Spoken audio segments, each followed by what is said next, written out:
And we're back with another skybusting episode. Tom will start us off. On the topic of skybusting, we're just talking about everybody's different as far as their skill level. Like guys that are out there for the first year, or guys that have been out there for 40 plus and they're getting older now. They're in their late 60s, whatever, however they're hunting. Skybusting is going to be relative. Like certain people are going to take different lengths of shots, depending on if they feel comfortable making the shot or not. Yeah. Everybody knows their range. Everybody knows how far they can. Everybody doesn't know the range. Well, I should say everybody should know their range. Yeah. At what they can successfully shoot birds at. And if you're shooting at birds, you should be making your best effort, to retrieve every bird you shoot at or have shot. Yeah. And if you're shooting consistently at birds and you're missing them, you need to stop shooting at them. At that range. You need to evaluate. If you're shooting at birds that are marginally high and you consistently miss them and you keep doing it, that's skybusting. You're a skybuster. Yes. Travis, we're not talking about them. We're talking about you. You're a skybuster. No, I'm a skyscraper. What's the difference? I scrape them out of the sky. And put them in my bag on my duck strap. But you wonder, if it's this new generation of hunters that are coming in, maybe they haven't had somebody that's there with them, working with them. Maybe their dad didn't hunt or whatever. They're going out there and they're like, they've watched these TV shows where guys are taking these shots. They're like, oh, I can do that. And so maybe they haven't been taught, what is skybusting. Well, because they're shooting so high and the birds will keep coming over. I don't know. But I've seen guys out there my age and you're like, what are you guys doing? You're not killing the birds. Yeah. Or you're wounding them and selling them. Yeah. That's skybusting. You need to stop. You need to stop. Everybody acts like, oh, these guys don't know what they're doing. They don't know, how to hunt. This and this and that. Because talking about us, you mean? Well, in general. I mean, but we can say us, but in general, that, you don't know what you're doing because on public refuges, you're not getting ducks 20 yards off the water, off your decoys. That is not true. I'm sorry. If you don't do that, you're a skybuster. No, that's not true. Because let me tell you why. There will be certain days where, yes, you'll have an awesome day, and that can happen because you might have nobody else in the pond with you, or it's migration time and they're fresh birds, and there's not a lot of people shooting, or they just want to be there. They just want your spot. You're on the X. Then days like that are awesome, yes, because the birds are working right in your face. But not every day is like that. A lot of days, the only shots you will be able to take are passing shots. That's because the birds don't want to be there, or there's people shooting at everything that flies by, and they're flaring birds off. And you can't control that. You can't control everybody else that's out there with you, because it's public ground, and you just have to do the best you can, really. Yeah, you wonder what the people that are using the term, and they watch videos like what we put out, and say that you're skybusting. What type of, I'd be interested in you guys commenting, what type of hunting do you do? Are you a refuge hunter? It's easy to say you're skybusting, and two, you got to think about what kind of equipment we're using for cameras. GoPro versus these guys you see on these sportsman shows zoomed in that have a Hollywood movie camera. GoPro is going to show it from a much different perspective, big time, and depend on the setting.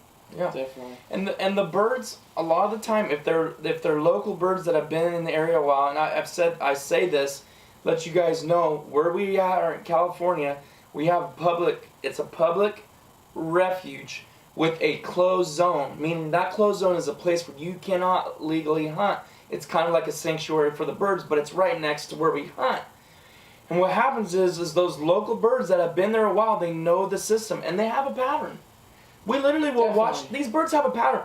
And that's the thing, you'll say, let them work. Let me tell you something, they ain't gonna work. Those birds, they know where they came from, and they know right where they're going to. And if they're 40 or 50 yards off the deck, I'm shooting those suckers. And I'll tell you why, because they ain't gonna work. You know when a bird is locked and they're going where they're going. You know when a bird's like looking down, kind of doing that flutter in their wings. You know when they're gonna work and when they're thinking, hey, that looks like a juicy spot to land. I know, in fact, this last year, each pond that I hunted, the next time I would be there, I knew I set up accordingly because I knew those birds were gonna pattern and do that back pond. We knew exactly how to set up on them because they came straight out of the, what was it, I think it was the southwest, kind of like the west southwest, and they'd go to the northeast every time. And we hunted there like 3 or 4 times on that pond. We knew exactly what they were doing. So if you want to watch that video's right here. But I'm just telling you guys, when you hunt somewhere enough, you start patterning those birds. You're gonna take sometimes, if you want to get a shot, you better take it, and it may be 40 yards, it may be 50 yards away, because those birds are going from one place to the other. They don't have no interest in landing. Does that mean Travis doesn't know how to call? Does that mean Thomas didn't put the decoys out right? Does that mean that I wasn't hidden well enough? No. It doesn't mean we're skybusting either if they're 40 or 50 yards ahead over us. The birds have a pattern, and you better take what you can get if you want to come home with birds. Please turn California. If you can successfully make those shots. If you can make the shots. If you take 10 shots and you're not hitting nothing, you need to stop. Then you can be a bird watcher. But saying that though, I know you keep saying, kind of talking about other guys that are, if they're skybusting. Me personally, I will stop. Well, but what I'm saying is we are being called, not just us, but other guys on YouTube are being called skybusters. They're throwing this term around. Like I said, I hate that word. It's not even in the dictionary. I don't know who came up with it. Skyscraping, skybusting, whatever. But people are calling you that. You know what I'm saying? So if the birds are coming down, then I don't care what you call me. I know. I'm just saying. Let me say this though. It is kind of frustrating when birds definitely want to work. You can watch somebody, and the birds want to work their spot, and they take shots too early. Yeah. It is kind of frustrating to watch because it's like the birds are gonna work.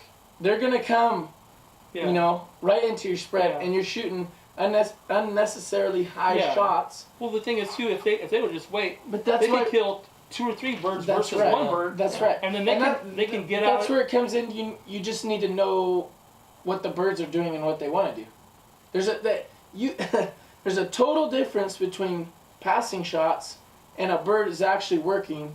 I mean, most everybody knows the difference. And if you know this bird is just passing, I know he don't want to stop here. He's going to the close zone, or he's going to 2 ponds over, or wherever he's going. You know the difference. A bird's on a beeline compared to birds, you know, working. If it's a 40-yard shot on a pintail and you feel comfortable with it, I don't understand why that's called skybusting. It's more frustrating when people shoot your swing birds. That's a different topic. Shoot your swing birds, then take a passing 40-yard shot, and you crush it. All right, we're going to end it there. We'll save some for next week. Part 3. Thanks for watching. Don't forget to like and subscribe. Comment down below your thoughts, your opinions. We might probably make some more videos about this. See you next time.